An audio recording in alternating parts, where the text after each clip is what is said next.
I work for a very, very big content provider, BBC News. I'd love to get an idea of how familiar you are with BBC News. So who has watched a BBC program or been on a BBC News website or listened to BBC radio? Could you put your hands up? Oh, almost everyone.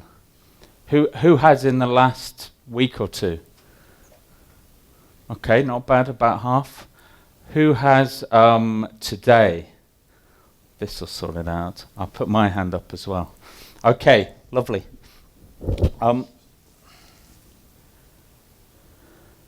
So we've got a long tradition.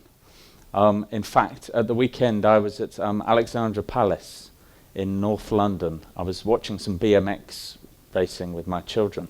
But Alexandra Palace was where the first television studios and first television broadcasts were, certainly in the UK. That's over 80 years ago. So we have a long tradition, and our mission, let's pull that back a bit, our mission hasn't really changed. To inform, educate, and entertain. And that still works in a kind of digital age. But clearly there have been a lot of changes. Technology has changed massively. We've changed platforms as well. And probably the biggest change of all that we've seen is our audience. You'll know from your own experiences. We don't have a passive audience anymore. So certainly in news, the audience will go and find the sources. There's a lot more choice now. When the BBC started, it was BBC or nothing. And I'm sure it was similar in Poland many years ago. There wasn't a great deal of choice. Now there is, and it's the whole world has opened up, and different platforms as well. We're aware that many people aren't going to websites or to TV or radio for their news anymore. They're relying on their friends. That's social networks and the like. So what I want to do today is present to you the kind of challenges that a big organisation like the BBC, providing content in a digital world, is facing. And I'm also going to talk a bit about the challenges it poses for our technology and for our content, and also some of the innovations we've been doing. And I hope that's of interest to you when you think about kind of content. I'm not going to particularly focus on our SEO efforts or on Google. I want to broaden it out, but I'm very happy to take questions afterwards. So let's take a typical reader. I've called him John. He's possibly accessing his mobile phone first thing in the morning. Maybe he's going on Facebook. More likely he's checking a quick site. He wants to know the weather. Are there any commuter problems on his way into work?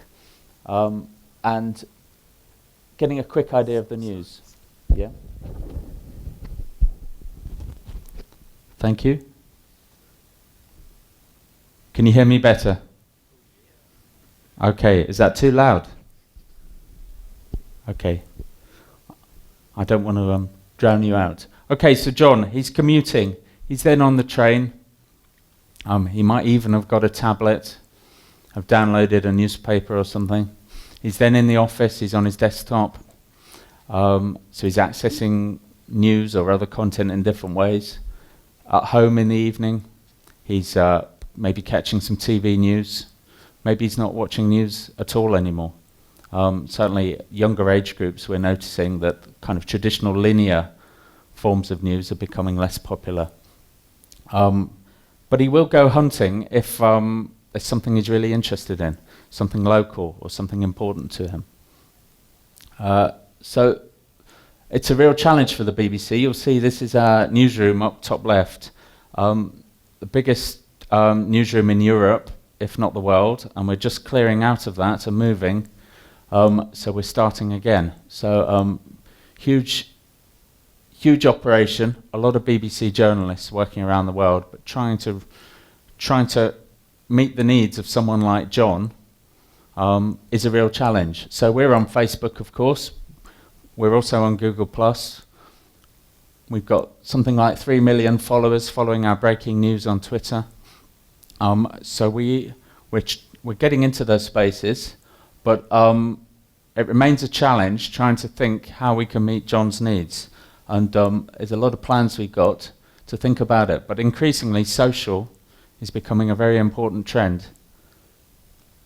Another trend we're observing is that people are multitasking a lot more.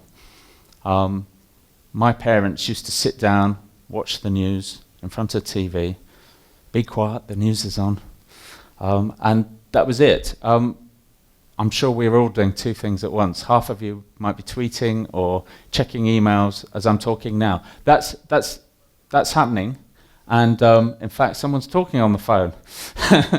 So it's happening. So again, as content providers, how do we grab people's attention? How do we keep their attention? But also behavior. A lot of people are skimming rather than digging and setting aside quality time to explore content. So thinking about how you make your content very accessible and easy to give people what they want. It might be that they spend 20, 30 seconds with you on news rather than 30 minutes. This graph illustrates the different trends on different platforms. So the green illustrates mobile devices, and you will see that there's a morning peak, then it dips through the day, and then it goes up at the end of the day. And I imagine many of you can kind of confirm that with your own experiences. The red line or orange line is desktop. So when we started way back 97 doing online news, it was all about the desktop. And the lunchtime peak was the big rush to get our stories up and our big pieces before lunchtime, because that's when people went on the internet, they were eating their sandwich at their desk, and they had some time to surf. What we're seeing already is that at the weekends, some 40% of our traffic is not on desktop. So that's on other digital platforms, usually mobile, usually tablets. And that's growing quickly. So I wouldn't, some organizations talk about digital first, and I wouldn't say we're mobile first or tablet first, but we are increasingly aware that the trends are moving that way. I've seen one prediction that by 2015, more people will be accessing our content via mobile than via desktop. So it's a real interesting challenge. Used to have this much space to write, and now we've got this much, small screen. So as mentioned, we get roughly 1.5 billion page views a month. We have 3 editions of our site, one for the world, one for the US, and one for the UK. So that's our first stab at trying to tailor a huge news operation to people's individual needs, and increasingly customization and personalization and learning about people's social graphs will become part of that. I can foresee a future where we are almost giving every individual person an individual take on the news. And that won't necessarily be with clunky kind of personalization either. It will be just kind of seamless. Clearly our news is on a lot of different platforms, but it is one product. It's one BBC News. And talking about our earlier mission, one of the huge things, and this is probably why we always have done so well in Google, is the trust that the BBC has. If we've got one value, people trust the BBC because they know we don't particularly have an agenda. We're just trying to report the news as it is. And so people will come to us, in particular, when there's a big story. So Osama bin Laden, is he dead or not? What does the BBC say? That's a kind of very common question. And you'll see times like that, our stats go absolutely through the roof. I'm sure it goes much higher on many news organizations, but it's quite frightening, and it's a huge challenge to serve all that demand. 27 languages as well. That's a legacy of the World Service Radio. So let's have a little think about our journalist. Sarah, she's actually Canadian. She's a real person, and she's slightly cynical, as most journalists are. So there's a lot of challenges for someone like Sarah. So it used to be quite simple. She'd turn up, she'd write her story, it would go on the desktop, and she'd go home, and that was it. It was an easy job. There's now a lot of information that's being thrown at her. Journalists want to write for an audience. They have an audience member in mind, they're writing for that person. BBC wants to write news stories that are understandable by everyone and make sense to everyone. That's our kind of general purpose. We're not writing for specialists. So if it's a technology story, a non-technologist should be able to understand it. But Sarah's got to think about what it's going to look like on mobile or on a TV platform, or doing it in a live environment or in a social environment. How can she sell that socially? So it's a real challenge for her. A quick glimpse into our CMS, our content management system, which confusingly is called CPS. So I've already noticed many three-letter acronyms today, and I understand about half of them, so there's a couple more. You'll notice, it's just cutting off at the top, sorry about that. Very top left, we've got a short headline, a longer SEO headline, a summary. We've got kind of metadata around the text. We've got a video in here, so it's a multimedia story. We've got images on the right with captions. It's pretty much what you see is what you get type system, but what we've had to do over the years is strip out the visual layer. So this is about providing data in chunks, and then the publishing at the end is separate, because we're trying to write once and serve so many different platforms in so many different ways. So Sarah would write a story like this. This was a big hitting story, of course, very interesting story, and her story would appear on our mobile apps and on our responsive mobile browser. Responsive mobile browser, some of you will be aware of what responsive design is. You turn the screen one way, or you look at it on another screen, and it will shrink to fit. It will be optimized for that browser. It will also optimize depending on the speed of your connection. So you're trying to give people the right look and feel and the right mix of content, depending on whether they've got a BlackBerry or an iPhone 4 or whatever device they've got. But that involves a complete rebuild and a rethink of how we design and develop and the technology we use. So that's a challenge. Again, stories. This is on our iPad app, and again, it's different again. And we've had to rethink. Well, how do we do images? You know, they're going to work maybe huge or maybe small. So we need something responsive around there. So again, we're having to re-engineer all our back systems to get us ready for the modern world. And that's just a quick glimpse at our connected TVs. We're expecting these to be a really, really big kind of development over the next 3-4 years. Not sure if you've started playing around with that in Poland yet. Anyone got a connected TV? Not yet. Oh, one. Yes. Have you downloaded any apps? Do you have any apps that work with it? Okay. Right. Okay. Sure. Well, we're anticipating that this is going to be quite a big development in the next few years, so we're thinking hard about that. But again, it's the same content you'd see on the website. It's just presenting it in an appropriate way for the platform. So I talked about some of the challenges we've got. Write once, publish often. So you don't want to be having a team writing for your mobile site and a team writing for something else. So you write it and you make sure the technology can pump it out to the right places. The responsive design, so again, you want it to be an appropriate experience depending on your speed of your platform, the size of your screen, is it a touch screen or not.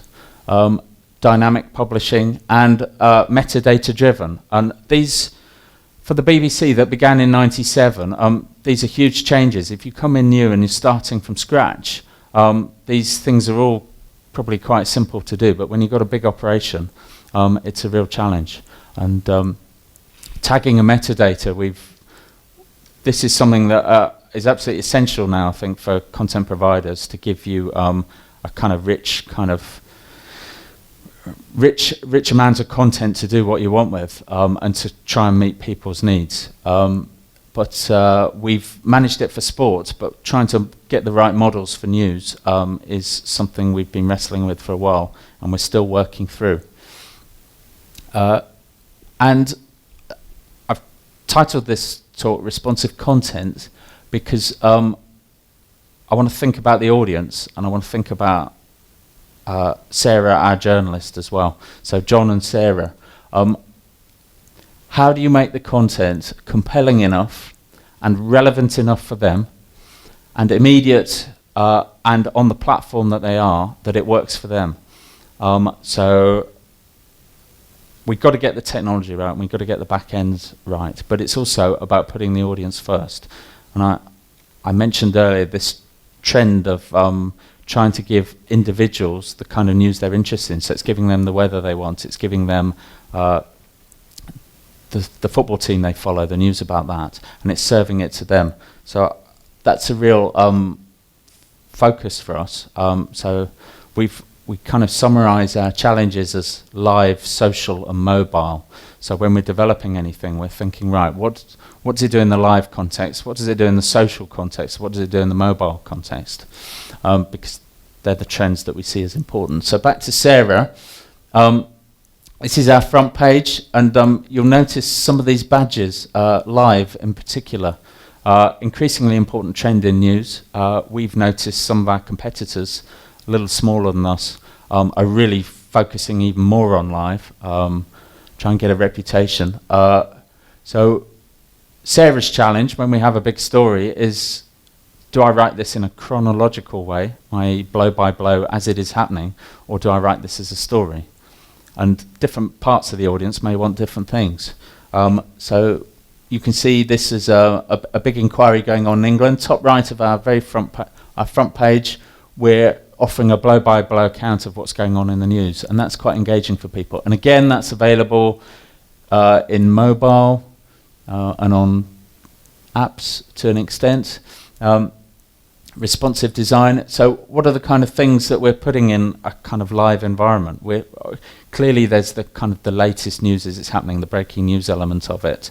And the bigger the news story, the more people are fascinated with this content and want to go in it. And it's also the reactions and the analysis and the photos and the latest bit of video or audio. So putting that all together in a blow-by-blow count. And given the size of our audience, it has to be a very stable environment as well. You know, it's got to poll every kind of 30 seconds, and it's got to serve millions of people. So that's a real challenge for us. Smaller content providers, of course, there's bespoke things out there that can work for them. But we think this is a really engaging format for telling the news, particularly on major stories. We don't think we're competing with Twitter particularly, but clearly we've got a big Twitter presence as well. And we're thinking about how we can align that. So again, this principle of write once, publish often, how can we make it work together? So second part of what I want to talk about, and this is again about making the news relevant to individuals. You know, what does it mean to me? That's the first question. Why is it important to me when you think about news? Database journalism. So we've had a team all sit together of journalists, developers and designers. They sit together and they think about, in particular, how can we explain or make sense of this story? Now, with database journalism, the story is a lot of data. You know, it's a huge amount of stuff. So how can we make sense of it? So you need some skills, and journalists don't have all the skills. So we've got to pull it together. And again, it's about thinking about the audience and how we can make sense for them. So one of our most popular recent things we did was the UN were just about to announce the 7 billionth person has been born. So I've got to show off our Google ranking there just for you.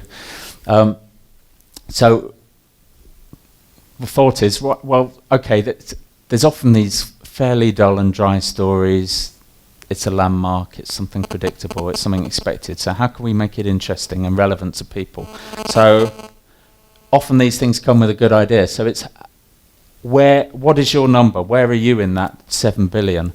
So you put in your birth date, very simple and accessible and quick for people. So you can see how old I am from there, you can work it out. There, I'll get instant gratification, an instant quick kind of result. Oh, that's interesting. And then almost more importantly, make it shareable. So that's one big part of how we measure database journalism and how well we're doing is how shared it is. And this one was the most shared bit of content on Facebook in the UK last year. And in fact, the BBC's had 7 of the most 10 bits of shared content. So we haven't cracked everything, but when we get something right, we do it well. And because of the size of the BBC and the visibility, people are very happy to trust it and share it. And so we do quite well. So I encourage you to have a go on that and find it. You should be able to find it in Google search. Of course, we also want to educate and entertain. So, you know, with this particular tool that we used, fairly simple tool, you find out where you are. But then we also offer a bit more to give you a bit more of that information behind the data. So for this purpose, I then said, I'm in Poland. I live in Poland, and it came up with some really fascinating stats about Poland. You're probably all thinking that's rubbish, that can't be right, but these are UNDP stats, so probably the best stats there are. So in Poland, it looks like you're pretty much even in terms of yearly growth. So there we are. It's something I didn't know. And if I was Polish, that's my life expectancy. So it reminds me slightly of deathwatch.com. I don't know if anyone remembered that. You'd put in your birth date and it would count down the number of seconds you had to live before you died, which was a very old website, about 10 years ago. Anyway, that's my... that was that tool. And again, a bit more. So we want to explain, we want to take people on the journey and give them some interesting information, make it very shareable. So another thing we did on a similar level, and again, it's often a dry set of data, it's not that interesting, is global pay scale. We used kind of, again, it was, I believe it was the UN, and they worked out the kind of, the spending power, the purchasing power of the dollar. So they came up with a mythical dollar, and then they put all the countries in a row. So that isn't my salary. I'm not giving too much away today. But again, working out your average wage and making it shareable, quite interesting. This involved a huge set of data, absolutely massive. And it came from our UK Transport Ministry, and it was every fatal crash in the UK over 11 years.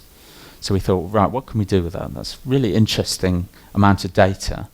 But what's interesting about it? You know, okay, huge figures. In the old days, we'd have written one story saying, you know, they've released this data and, I don't know, 1 million people have died in car crashes in the last 11 years, and that would be it. So simple, enter your postcode, find out what's happened near you. So sure enough, I did, and there we are. And you click up, you just roll your cursor over any of these dots, and you see what the incident was. So immediately, that huge set of data becomes personally relevant, and engaging, and interesting to almost everybody who's who bothers to put in the postcode. And then again, make it shareable. And as you can see, you can really drill down that information, that data set. Not always easy to get that right. Another thing we did on this was we decided to concentrate on London for 24 hours and do a rolling live page of every incident in London. So we had journalists out with kind of emergency centres and ambulance crews, and we tracked the situation in London over 24 hours, how many fatal collisions there were, how many accidents and things. fascinating picture emerged. So, you know, we're fortunate in the BBC. We've got the kind of ability and the ambition to be able to put some resource into something. Now this, I picked out this because it's possibly an impenetrable data set for most of us, and we wouldn't go near it. But we've got some very clever minds there. I'm sorry the slide isn't quite working. It's cutting off, but never mind.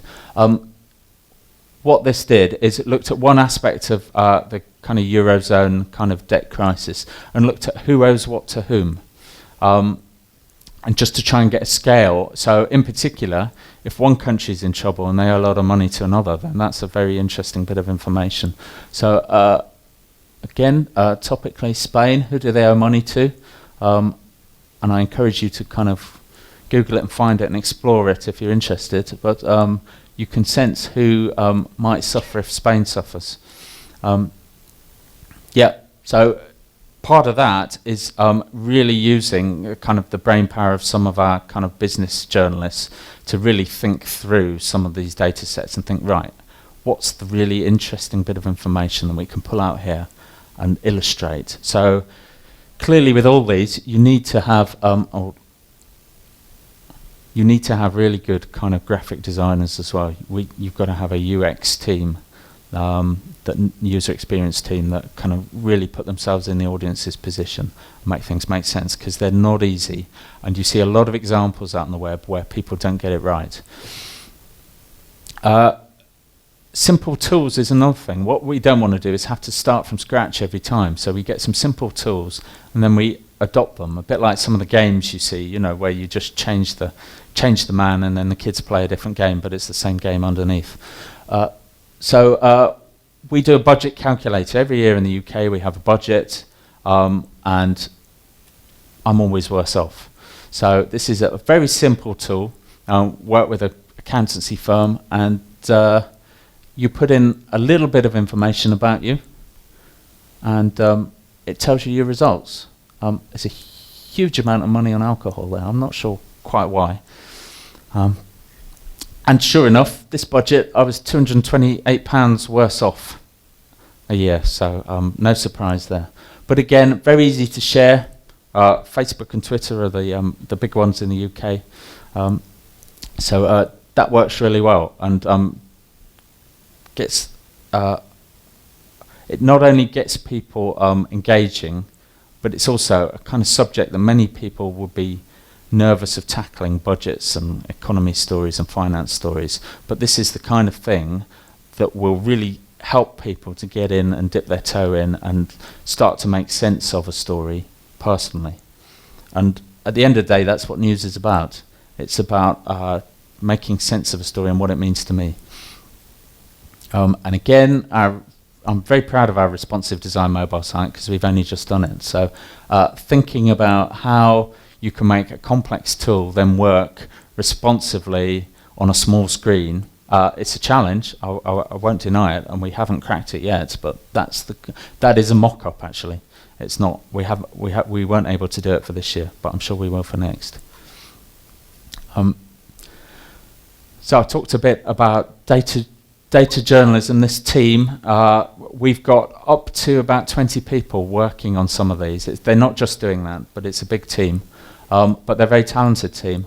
But at the end of the day, that second point I make, data mining, trying to get under the surface of the data, you need to really question and question and question what's the value in this, what's the intrinsic value, what does it mean to individuals, and how can we make it relevant. And I suppose, you know, the rewards, the easy sharing are the thing that make it engaging, more likely to make it viral, are more likely to get users raving about it, coming back to the BBC.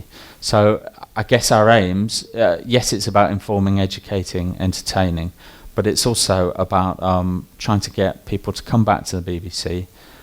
We can't get too carried away. We need to be trusted. We need to stick to our principles and our values, but we are fortunate we don't need to try and you know, kind of put our black hats on and do anything too undercover. We can just try and produce really great content and hope that people appreciate it. So I'm just coming to the end now, and then I'll take questions. But I thought to kind of wrap up where we are, I'd just run through some of our development challenges that we face ahead as a big content provider. It's clearly a fast-moving world, and in a way we've got a huge disadvantage as a big content provider compared with some of you that might have small websites and small amounts of content, is that we're not that nimble, we're not that quick, and when I want to get a bit of work done, it can take a long time, and it has to be prioritized and has to go through different groups and teams. But we've got a vision, we've got a plan. If we have responsive systems and dynamic publishing, so we move away from this old model of I publish a page and there it is, to I'm producing lots of data in its purest sense, and then we're presenting that in a responsive way to an individual when they want to see it on their device, on their given their bandwidth, speed, etc. Then we think that will equip us for the future. Also, making it as personal and relevant to the individual as possible. What does this story mean to me is the question we ask. And if we can find stories that matter to people and mean something to them, then they'll appreciate that. And that, after all, is what people are looking for, whether it's in Google or anywhere else. It's things that are relevant to them. Yeah, and also it's no longer about us sitting back complacently as the BBC and saying people will come to us if we do great content. Increasingly, we've got to go to where people are. There's a stat that I'm aware of that people who use our site spend 6 times more on Facebook than they do on our site. So that's our users. So it's a real challenge for us, is we've got to get out there. So I showed you earlier the kind of work we're doing on Twitter and on Facebook. We're doing it on Google Plus as well. But it's a constant challenge to think how much of our effort, time and resource do we go out there, do we syndicate content, etc., and how much we focus on bringing people into us, and how do we measure what success is. So there's some challenges. I'm very happy to take questions, and if you want to ask as well about things slightly more relevant to SEO as well, I'm very happy to answer things on that as well.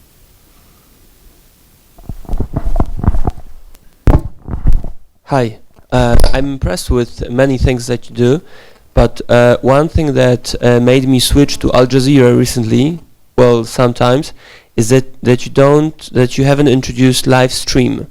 Is there any reason you haven't done that so far? You're talking live stream of video? Yeah, of your news. Yeah.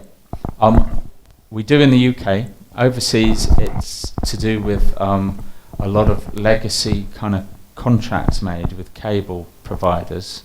So, for example, if you have an exclusive deal with a cable provider in the US, then if you're live streaming it on the website for free, then that's a problem. So it's a long process to find a solution out of that, but people are working on that. We do live stream the audio, and of course we often provide live text streams, but I understand your frustration. And where we are at the moment is we tend to live stream when there's a major event and we go to rolling, and then you'll probably find a live stream on the website.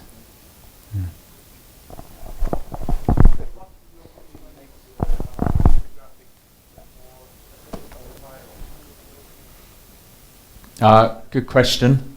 I can't claim to know the answer to that, or we do it every time. I think it's that question about relating that infographic to an individual. You know, that reward as well, a gaming type of reward. You know, so for example, with 7 billion, which we know went viral and was very popular, not only did it kind of place you kind of on that kind of graph of where you come in, but it meant you could compare yourself to friends as well.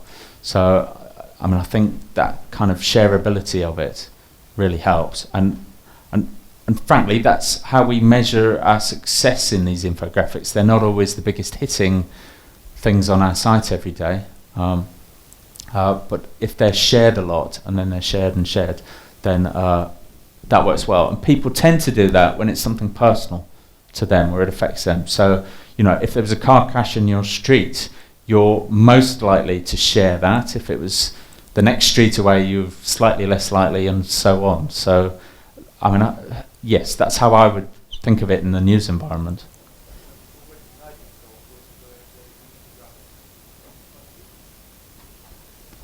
Sorry, I missed that. Yeah, when it's directly relevant to them. Absolutely. So the budget calculator is a good example. So I think that's the tool.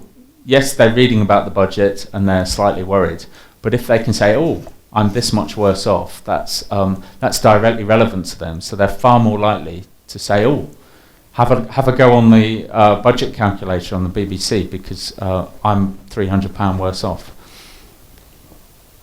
What was the question?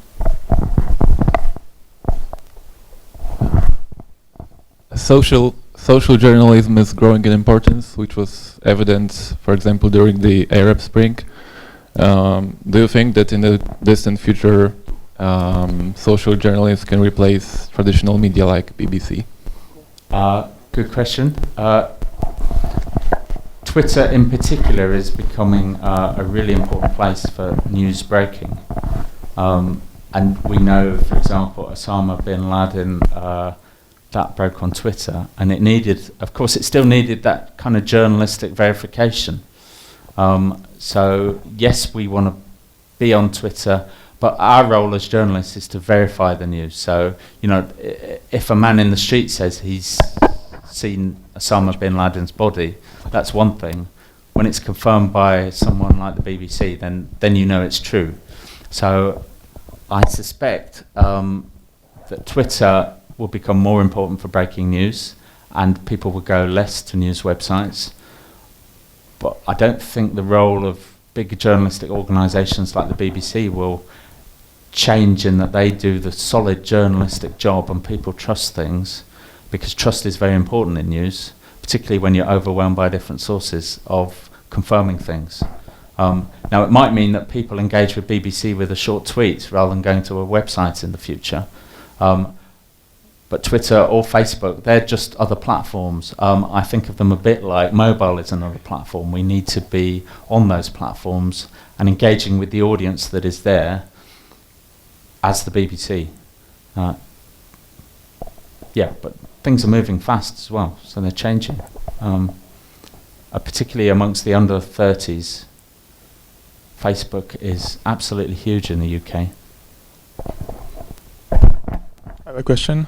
Is this system for writing content that you showed us available somewhere in the internet, or it's just BBC? I'm afraid it's a BBC-owned developed system, and at present we don't sell it. Okay, that's what I thought. I'm very sorry. I've got a question. Was it hard to convince the journalists to change their habits in creating the content? And also, how does it look like the cooperation between the SEO department and the journalists? Do you make some kind of workshops for the journalists, or? Good question. So I don't know if it's worth going back to that slide of the CPS, CMS. What we did, we knew we had a real SEO problem about 3-4 years ago. So we there it is. So we knew we had a real problem about 3 or 4 years ago. So it was my role to kind of try and fix it. So I hired one person, that was my SEO department, and he was a former journalist, but quite tech savvy. And first of all, we didn't even have our news in sitemaps, so we had a real problem, real huge problem, and it was only our authority and our reputation that had masked these problems over the years. So we had to get ourselves into sitemaps. In fact, our live pages have only just gone in sitemaps. It's can be slow to get things done sometimes. So what we did with journalists is we worked out what's the best solution to get SEO keywords into our stories, and we came up with this long SEO headline. So you can see you can't quite see it. The first short headline was Hollande becomes French president, which isn't very SEO friendly. And then our full headline there is Francois Hollande becomes France's new president. So quite a simple change, but to get journalists to accept the fact that they have to write another headline and understand what keywords are. And they were used to writing, as all journalists love to do, headlines that pun, that are cryptic. It was a training challenge, and we had to work through everyone and show them why it mattered. So every journalist got 2 or 3 hours of training, and then my SEO person has spent the past It's still year. one person, or Yes. right now it's... Actually, they've just had their job changed, so I don't even have one person now. Okay. So this one person basically monitored and went round doing extra training and monitoring headlines and suggesting improvements, and it's a long old process. Now they've been poached by the rest of the BBC, so instead of focusing on BBC News and Sport, they're doing the whole of online. So I might be looking for a part-time SEO person.